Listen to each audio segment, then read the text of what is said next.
Yuk kembali lagi di channel Vokauser Anime. Jadi kali ini kita akan kembali ngelanjutin alur cerita dari Max Level Return ya guys ya. Namun sebelum kita memulai lebih lanjut lagi, bagi kawan-kawan yang mau traktirin kopi, maka link traktirannya ada di deskripsi di bawah. Oke lah, jadi tanpa berlama-lama lagi, langsung aja kita mulai alur ceritanya. Di part sebelumnya itu berakhir di mana Jin Hyuk terkena serangan Divine Judgment dari Kizakiel yang memaksanya untuk kabur ke workshop Orun dengan bantuan dari Iyawan. Setibanya di workshop Orun, Jin Hyuk langsung nunjukin Heavenly Soul untuk dibuatkan dagger baru yang bernama Barnard, sebuah senjata grade Indigo yang attack powernya itu sangat besar. Sekarang kita pindah ke lantai 50 Tower of Trial. Terlihat Subningrat sedang memarahi Nyarlathotep karena penjaga elitnya gagal menghabisi Jin Hyuk.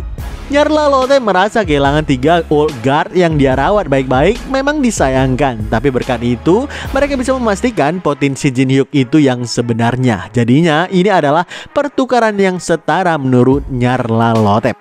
Ngelihat messengernya seakan terhibur dengan semua kejadian ini, Subningrat itu merasa kalau itu merupakan sikap yang bisa diambil jika masih menonton dari luar. Tapi kemudian Subningrat menunjukkan jam pasir sembari bilang dengan tegas, "Sejak aku bertemu dengannya, First Hourglass mulai bergerak." "Jangan-jangan kausalitas itu sendiri udah mulai mengalir?" tanya Nyarlathotep dengan wajah paniknya. Subningrat pun ngejawab jika pasir di jam pasir tersebut mulai berjatuhan, itu berarti nggak lama lagi akan ada seseorang yang mencapai realm kita. Rantai kausalitas yang nggak dapat diubah, namun aku enggan untuk menerima kausalitas semacam itu. Sampaikan pesanku kepada pelayan-pelayan di bawah sana. Mulai detik ini, mulai War of the Floor. Mendengarkan itu, Nyarlathotep segera turun dari lokasi Subningrat sembari bilang dalam hatinya, "Jadi manusia yang diramalkan itu adalah kau ya, Kang Jin Hyuk. Kau dipilih oleh kausalitas itu sendiri." "Maka biar aku yang membuatmu mengerti betapa menyakitkannya takdir yang dipilih itu sebenarnya," kata Nyarlathotep yang kini menampilkan wajah aslinya. Ternyata dia adalah sosok monster bermata banyak. Sekarang kita pindah ke Giant Fortress. Di lantai 25, Jin Hyuk sengaja datang ke sana untuk ngelihat keadaan dari Tanggrasil beserta dengan anaknya yang kini tumbuh dengan besar. Tanggrasil mengucapkan terima kasih kepada Jin Hyuk. Sejak Jin Hyuk mengumumkan Giant Fortress sebagai teritorinya, Tanggrasil bisa menyaksikan anak-anaknya tumbuh dengan aman.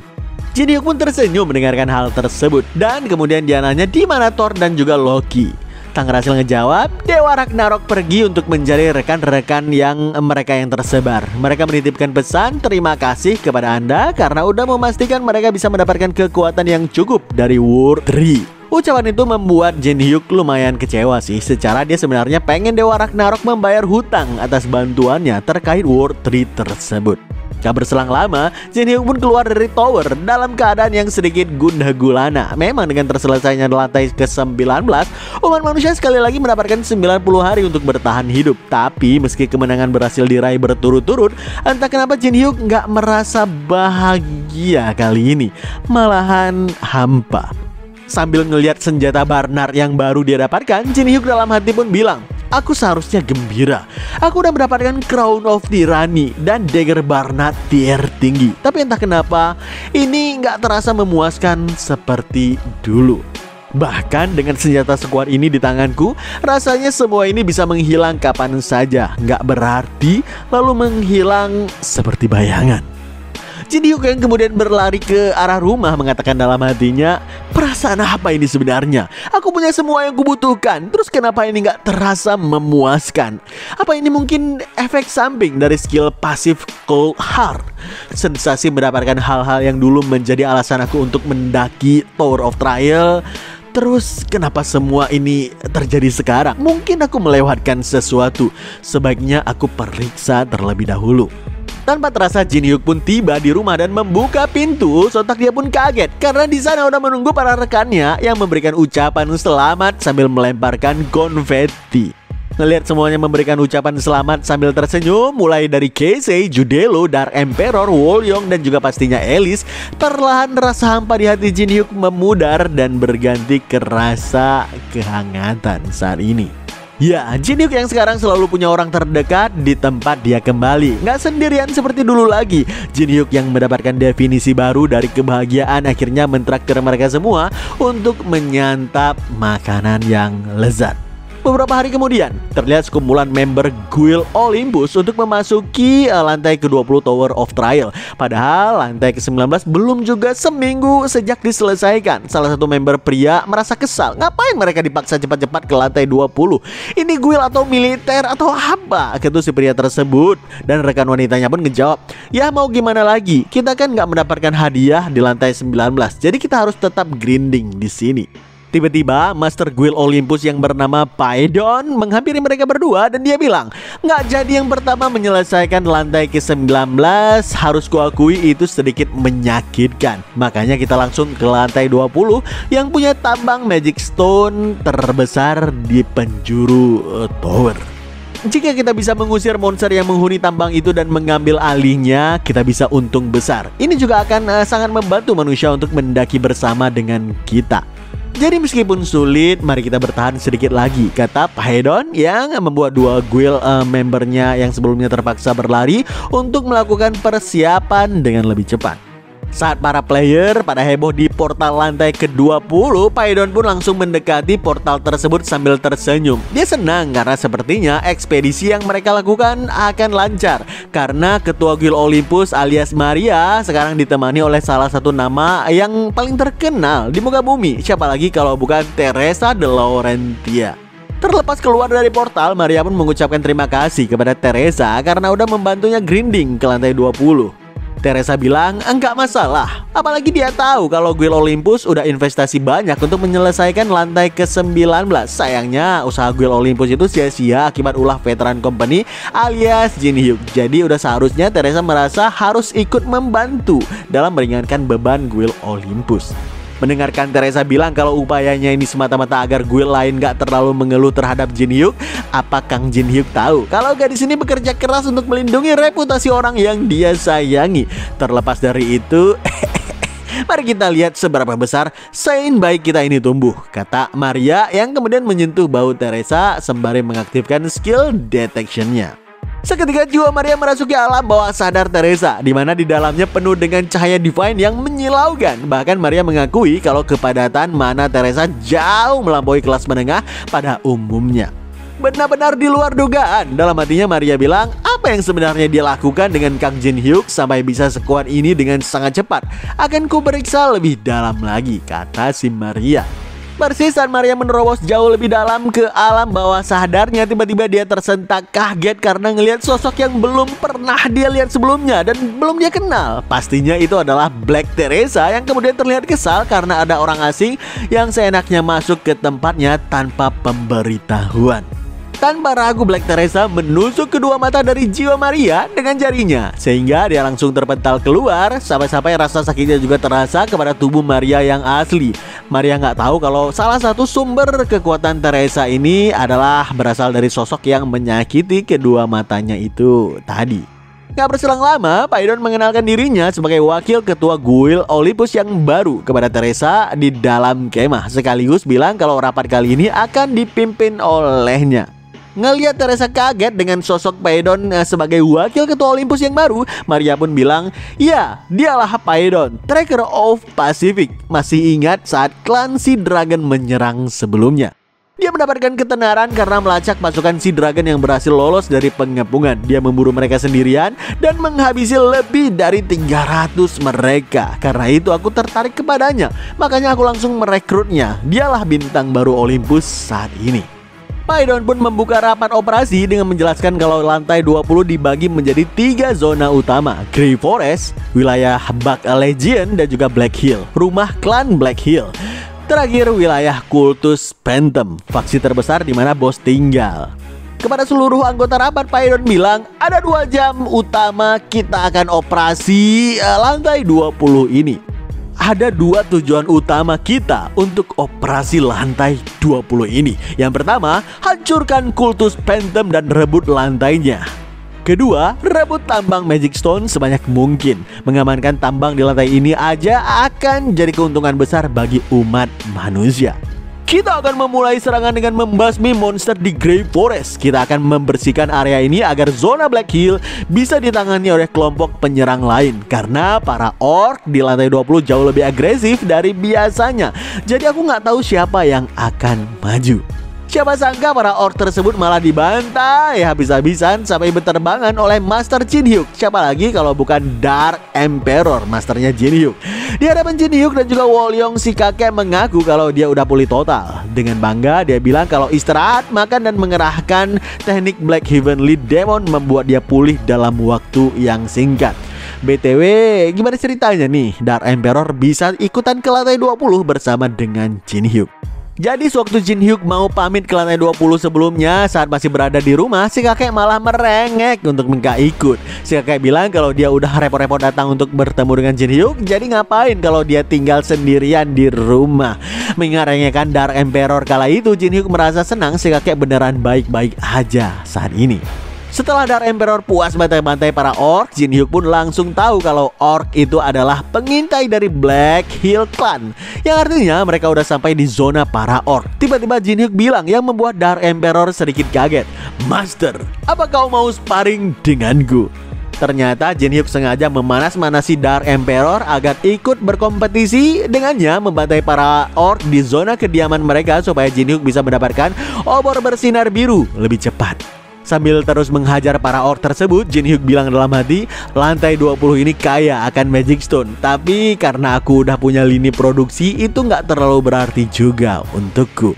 Jika nggak ada kepentingan untuk menduduki wilayah, hal terbaiknya adalah segera menghabisi pemimpin setiap faksi dan terus maju. Untuk itu, pertama-tama kami harus mendapatkan item yang disembunyikan oleh klan Black Hill.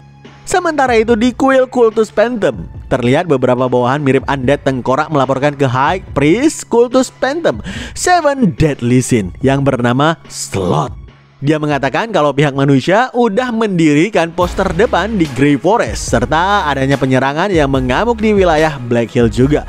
Jujur, Sloth paling malas mengurus hal-hal yang beginian. Secara namanya juga Sloth, yang artinya si pemalas. Saat Sloth menyuruh bawahan undeadnya agar mengurusi hal ini dengan membayar assassin yang mereka kenal, tiba-tiba Sloth tersentak karena Gantaver memarahinya via komunikasi video jarak jauh. Gantaver bilang, "Woi goblok, para player udah membuat heboh lantai 20 dan kau masih aja bermalas-malasan. Apakah udah gila?" Sloth menjawab sambil tertawa malu. Apa bedanya kalau aku ikut campur? Aku percaya para pengikutku akan menanganinya. Bangsat pemalas sampah. Kau pikir aku bisa mentolerir sikapmu itu, ha? Kalau kau terus bermalas-malasan, aku akan menyerahkan semua dokumen yang menyedihkan dan menyebalkan itu kepadamu agar kau membusuk karena siksaan birokrasi. Spontan Sloth langsung memohon sambil menangis imut agar dia nggak diberikan hukuman kerajinan. Makanya Gantaver bilang lagi, "Aku memberikanmu tips." Intelijen bilang kalau Saint udah tiba di Grey Forest. Tangkap Saint tersebut dan bawa dia padaku. Perlu kau tahu dia itu adalah kandidat untuk menjadi Apostle of Eden. Jika kita menangkapnya, kita bisa membuat kesepakatan dengan Eden. Jadi dengarkan ini, jika kau menangkap Saint itu dan menyerahkannya kepada aku berjanji, aku akan membebaskan dari tugas apapun selama 100 tahun. Mendengarkan itu, selepas Gunter menutup video callnya, Sloth gak menyangka agar dia bisa bermalas-malasan selama 100 tahun kemudian, dia harus menjadi rajin terlebih dahulu. Sungguh ironi yang membuat dia kesal parah sih. Tiba-tiba Sloth berdiri dari kursinya yang mengagetkan seluruh bawahan yang ada di sana karena Sloth nggak pernah berdiri selama hampir 20 tahun. Dengan mata penuh tekad, Sloth bilang ke seluruh para bawahan undeadnya dengan tegas, "Kerahkan semua kultus, tangkap Saint itu dan bawa padaku. Berikan aku 100 tahun kemalasan." Anjir dah. Kembali ke member Guild Olympus yang kini udah bersiap di depan sebuah goa. Setelah dua member Guild menggulingkan tabung gas ke dalam goa, Maria menyuruh seluruhnya untuk mundur karena dia mengaktifkan Hellfire untuk meledakkan goa tersebut dengan bantuan gas tadi. Setelah ledakan api agak mereda, seketika para monster yang mirip serangga raksasa buru-buru keluar dari goa karena tubuh mereka terbakar dengan hebatnya. Tapi para monster ini langsung disambut oleh serangan Guild Olympus. Mereka semua terbantai cukup mudah dengan menggunakan tusukan tombak. Ngelihat itu jujur Maria senang karena mereka udah mengambil lebih dari 15 tambang Magic Stone. Maria bersyukur Paidon dan juga Teresa sangat membantu sehingga hunting speed mereka meningkat dengan pesat. Tapi ngelihat Paidon membantai para monster dengan cara yang sadis berlebihan, entah kenapa Maria merasa sedikit khawatir. Nyatanya sembari mengaktifkan Sonic Piercing, Paidon tanpa ampun menusuk para serangga sampai mereka benar-benar tewas dalam keadaan dada mereka berlubang yang besar. Parahnya, saat masih ada satu yang selamat, Paidon mengaktifkan Blazing Spear yang membuat tombaknya diselimuti api yang panas. Sebelum membantai monster serangga tersebut dengan tatapan penuh amarah, Paidon pun bilang, "Matilah kalian dalam rasa sakit yang nyata." Persis saat Paidon menusukkan serangga tersebut tanpa ampun, Teresa yang melihatnya merasa risih dan bilang dalam hati, monster itu udah sekarat, tapi dia masih mengerahkan semua perasaan untuk menghabisinya. Puas membantai serangga terakhir tersebut, Paidon pun menghampiri Teresa untuk mengajak berkumpul kembali dengan unit utama di sana. Tapi sebelum itu, Paidon juga bilang, ada sesuatu yang ingin aku katakan langsung kepadamu, Teresa. Anggap aja ini semacam terima kasih untukmu. Apa kau ingat outbreak pertama? Saat belum seminggu setelah Tower of Trial muncul. Hari itu, aku selamat hanya karena kau menghentikan outbreak tersebut. Sayangnya keluargaku telah dibantai oleh para monster tersebut.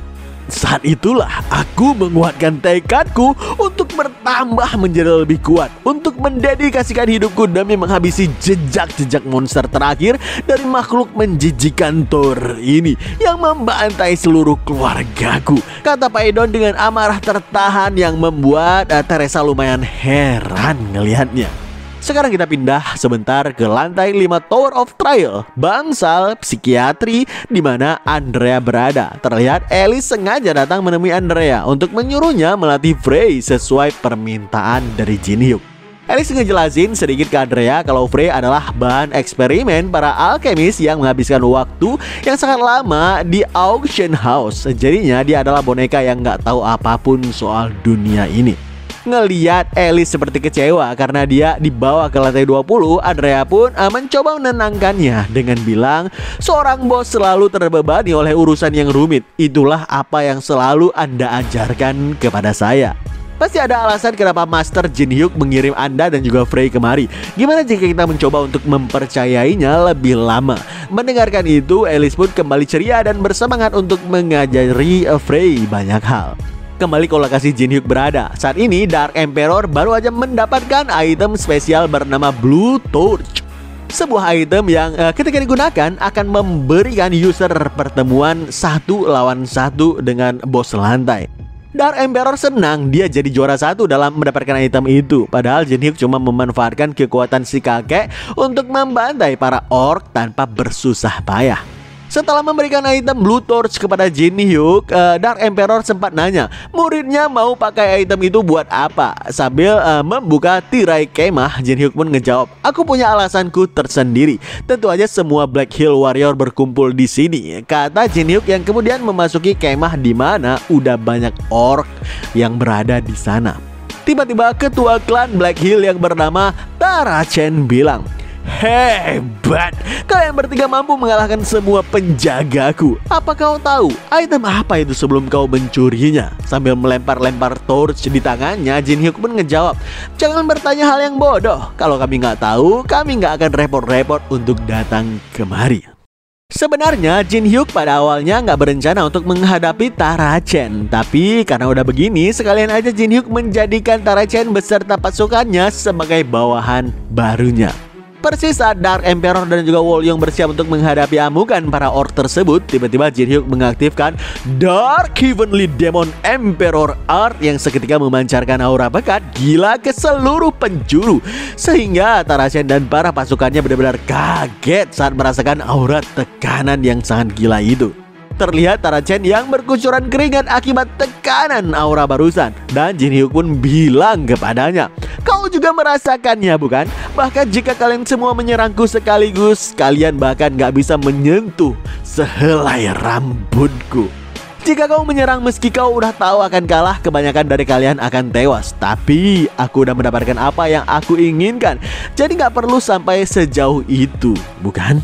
Sembari mengacungkan jari telunjuk ke arah Tara Chen, Jin Hyuk bilang lagi, "Ketua Black Hill, Tara Chen, aku menantangmu duel untuk mempertaruhkan takdir kita. Biarlah jalan warrior menentukan takdir kita berdua." Dalam sekejap, Jin Hyuk dan Tara Chen udah berada di atas arena duel selagi para penonton menyoraki sosok dukungan masing-masing. Tara Chen bilang ke Jin Hyuk yang sedang pemanasan, "Jadi kau memilih duel takdir ya? Dengan kekuatanmu itu, jumlah kami nggak terlalu berarti." "Iya, aku udah tahu. Apa serunya bertarung rame-rame? Setidaknya tunjukkan kepada kaummu kalau pemimpin mereka bertarung seperti yang seharusnya," kata Jin Hyuk sambil tersenyum santai. Tara Chen pun mengatakan, "Aku tersentuh oleh perhatianmu. Kalau begitu, kita nggak punya pilihan selain menguji takdir warrior kita," teriak Tara Chen yang sengaja mengambil inisiatif serangan pertama dengan menerjang sekuat tenaga menggunakan palu gadanya. Sangat disayangkan, Tara Chen langsung jadi bulan-bulanan dalam sekejap. Palunya hancur berkeping-keping, bahkan dia sendiri bertekuk lutut dalam keadaan mulut yang meneteskan darah. Jin Hyuk yang menggunakan God Hand dalam duel pun bilang, "Kalian orang-orang Black Hill adalah alasan kenapa tempat ini selalu bermasalah. Kalian gak tahu kapan waktunya menyerah. Sekarang menyerah aja, oke? Kalau kau keras kepala, kalian benar-benar akan mati semuanya." Tara Chen pun ngejawab, "Orang dari luar tower selalu datang kemari untuk mengacau situasi dan menyerang kami. Tapi sebagai ketua tugasku cuma satu. Aku akan mengalahkan para penyusup, bahkan jika bayarannya adalah nyawaku," teriak Tara Chen yang kemudian kembali menerjang sekuat tenaga. Tapi Jin Hyuk langsung meninju wajahnya yang membuat si ketua itu benar-benar terpental dengan hebatnya. Jin Hyuk melanjutkan tinjuannya dengan pukulan dahsyat bertubi-tubi, mentekel kaki Tara Chen untuk menjatuhkannya, sebelum akhirnya menendang pinggangnya dengan keras yang membuat Tara Chen terhempas dahsyat hingga keluar dari arena. Ngelihat itu, Jin Hyuk pun bilang dalam hati, "Tadinya aku cuma mau mengambil Blue Torch dan kabur, tapi bermain dengan Master menjadikan ini pertunjukan yang menarik. Tetap aja aku nggak akan pulang dengan tangan kosong. Jenis yang keras kepala seperti ini memang kesukaanku," kata Jin Hyuk sambil tersenyum dengan licik. Kembali ke Paedon yang saat ini sedang menceritakan masa lalunya kepada Teresa. Paedon bilang, "Awalnya aku nggak paham kenapa mereka membiarkan para Sea Dragon tetap hidup. Jadi aku menyusup ke Pulau Sulu untuk menghabisi mereka semua. Tapi saat aku melihat tempat itu, aku merasa kaget. Para Sea Dragon dipaksa untuk menambang Magic Stone. Ekspresi putus asa terlihat jelas di wajah mereka. Saat itulah aku tersadar niatan Kang Jin Hyuk yang sebenarnya. Sebagai hukuman karena menyerang umat manusia, mereka dipaksa untuk bekerja demi kita sampai mati, memberikan harapan palsu bahwa jika mereka bekerja, mereka mungkin akan selamat, tapi sebenarnya akan dieksekusi. Kekejaman yang sungguh cemerlang," katanya. Jujur mendengarkan itu, Teresa merasa heran. Si Paedon ini salah makan obat atau gimana kah? Karena Teresa sendiri nggak pernah ngeliat Jin Hyuk sekejam itu, seperti yang Paedon katakan. Makanya sewaktu Teresa cerita ke Maria tentang hal tersebut, Maria cuma bilang kalau Paedon adalah sosok baik yang terkadang memang sedikit ekstrim, terutama saat berurusan dengan makhluk tower. Paedon menjadi sangat kejam menurut Maria. Mendengarkan Teresa heran kenapa menjadikan Paedon sebagai wakil ketua guild, Maria pun bilang, "Ya, mengingat situasi Paedon, nggak aneh sih jika dia berpikir seperti itu. Lagi pula banyak yang merasakan hal yang sama dengannya. Mau gimana pun makhluk tower adalah musuh kita. Tapi tenang, aku akan berjaga-jaga. Jangan khawatir," kata Maria yang kemudian pergi menghampiri Paedon. Selagi Maria menasihati Paedon, Teresa pun bilang dalam hatinya, saat jauh dari kelompok Jin Hyuk, aku menyadari sesuatu. Kebanyakan player berpendapat lain mengenai penghuni tower. Sejak upacara peringatan gabungan, beberapa player bersikap positif, tapi kebanyakan masih menganggap penghuni tower sebagai target yang bisa dihabisi tanpa pertanyaan apapun. Kalau aja kalian menjalin hubungan dengan mereka, kalian akan sadar bahwa mereka bukan sekedar makhluk dari dunia lain, tapi itu kemewahan yang hanya bisa dinikmati segelintir orang, kata Teresa sambil membayangkan sosok Andrea dan Archbishop Sapana. Siapa sangka Teresa melanjutkan langkah bersama dengan yang lain. Ada sosok mencurigakan yang mengenakan jubah bertudung menatapnya dari kejauhan. Gak berselang lama, terlihat dua player yang sedang melakukan tugas jaga di area hutan. Selagi mereka mengobrol tentang rencana ke depan setelah raid lantai 20 ini, tiba-tiba monster serangga menghampiri mereka yang membuat mereka benar-benar kaget luar biasa. Salah satu dari mereka langsung menjadi korban dan tubuhnya terpotong oleh tangan monster jencorang yang tajam itu.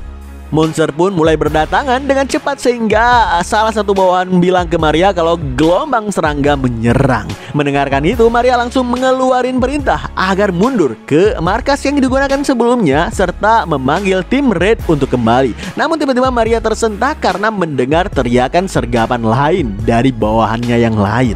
Ternyata itu adalah para undead dari unit pembantaian kultus Revenant. Selagi Maria masih shock karena mereka dikepung dalam sekejap, tiba-tiba Paedon mendekat dan bilang, jika ini berlanjut, raid akan musnah.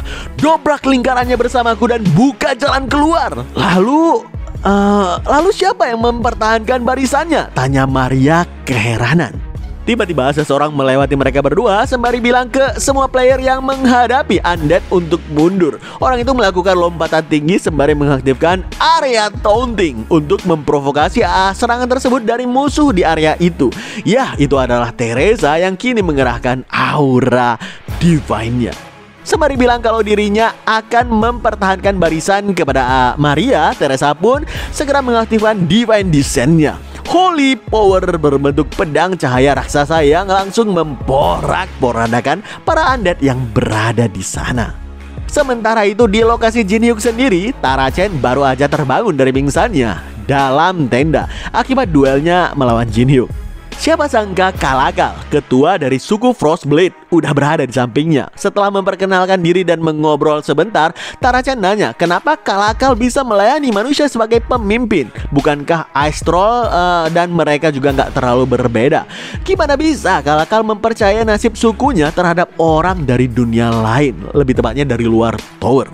Kalakal pun ngejawab, daripada ku jelasin lebih cepat kalau kau melihatnya sendiri, kata Kalakal sembari menjibakan kain tenda yang berada di depannya. Sehingga Tara Chen pun ngelihat Jin Hyuk sedang memasak dengan skill otherworldly restoran. Ngelihat para orknya memakan masakan Jin Hyuk dengan lahap, Tara Chen langsung menghampiri Jin Hyuk untuk nanya, kenapa kau memperlakukan musuhmu seperti ini? Aku nggak paham sedikit pun. Jin Hyuk pun ngejawab, nggak usah terlalu dipikirkan. Aku menjadi tuan barumu dengan cara warrior. Dan aku nggak suka orang-orangku kelaparan. Jadi makanlah, lebih enak saat masih panas. Mendengarkan itu, Tara Chen mengambil makanan yang ditawarkan oleh Jin Hyuk.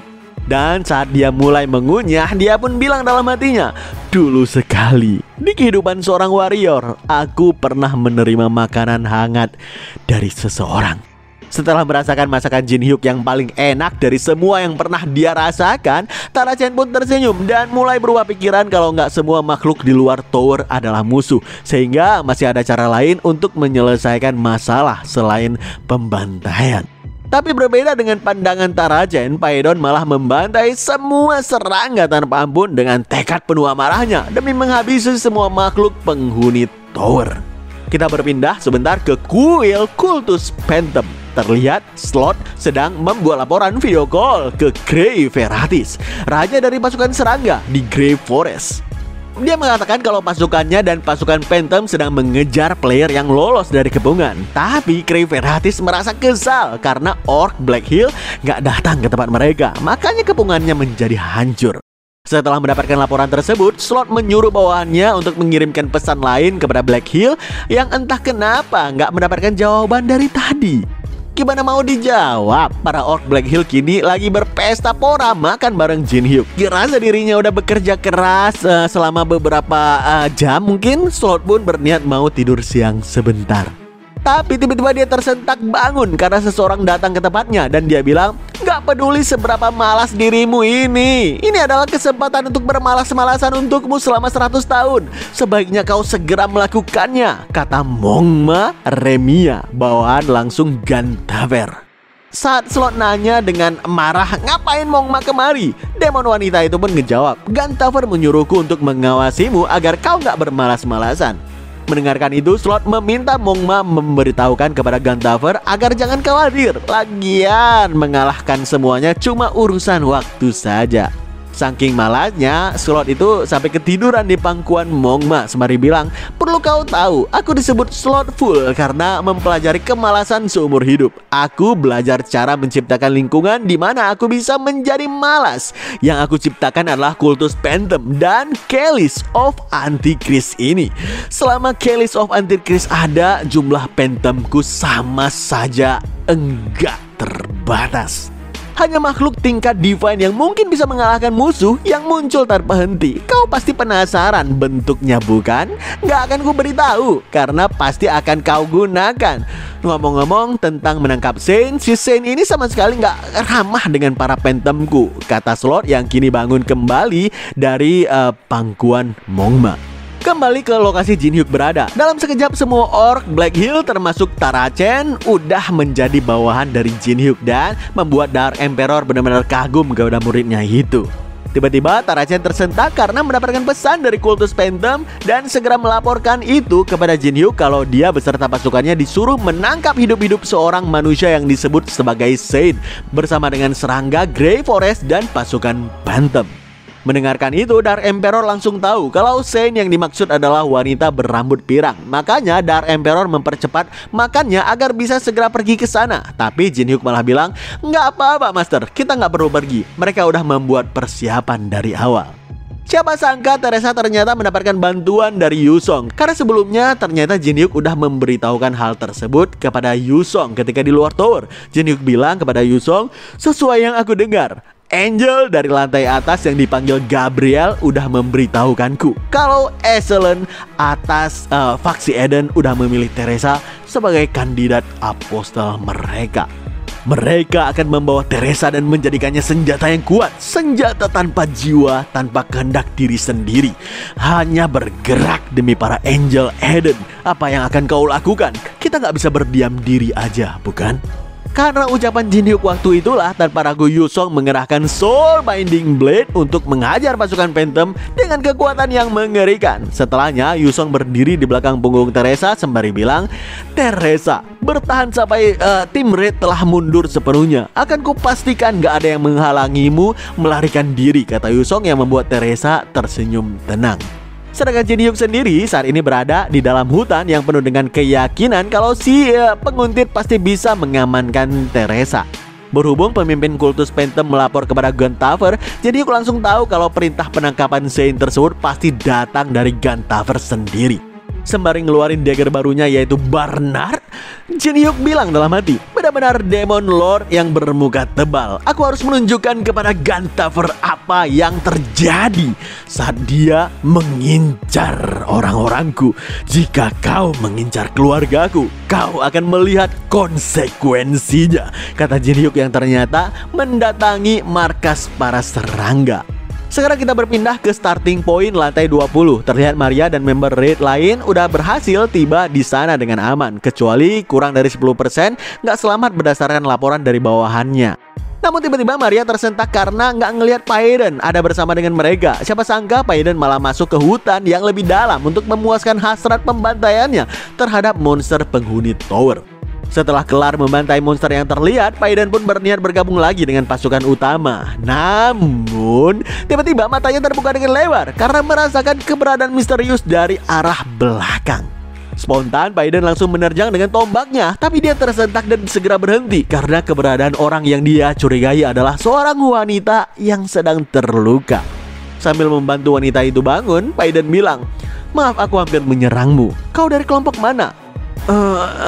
Supply, kami terpisah saat kekacauan tadi, jawab si wanita tersebut. Paiden merasa kagum pada wanita Supply bisa berlari sejauh ini dari monster meski dalam keadaan terluka. Dia pun menyerahkan beberapa potion kepada wanita itu agar bisa bertahan untuk sekarang. Namun tiba-tiba Paiden kembali merasakan keberadaan sosok lain, sehingga dia pun langsung siaga sembari meminta si wanita agar jangan berpindah dari belakangnya. Dan ternyata dua monster seraga lain udah mendekati mereka berdua. Tanpa ragu Paiden mengaktifkan Blazing Spear untuk menghajar kedua monster tersebut tanpa ampun. Namun tiba-tiba botol potion yang Paiden berikan sebelumnya malah dibuang begitu aja ke tanah, karena wanita itu bukanlah manusia, melainkan Mongma yang segera menangkap Paiden dari arah belakang sembari mengaktifkan Dreamfield Beguilement, sebuah skill yang membuat target tersepona dan bisa dikendalikan selama kurun waktu tertentu. Belum lagi efeknya bertambah terhadap kaum laki-laki. Ya mungkin Mongma ini semacam sukubus yang bisa memikat lelaki. Dalam sekejap Paiden pun langsung terhipnotis dan Mongma bilang kepadanya, "Gak kusangka aku menangkap sesuatu yang lebih menarik dibandingkan dugaanku. Manusia dengan amarah yang sangat besar di dalamnya. Ayo ikut bersamaku. Mari tangkap ikan yang lebih besar." Udah pasti yang dimaksud Mongma adalah Teresa yang masih berusaha melawan para pasukan Phantom. Oke lah kawan-kawan, komiknya udah mentok ya guys ya. Kita akan ngelanjutin alur cerita Jin Hyuk setelah update beberapa chapter dari pengarangnya. Dan mungkin dalam waktu seminggu ke depan kita akan melipat dan merekap alur cerita Jin Hyuk yang ini dari part pertama sampai part terakhir, sembari menunggu alur cerita lainnya.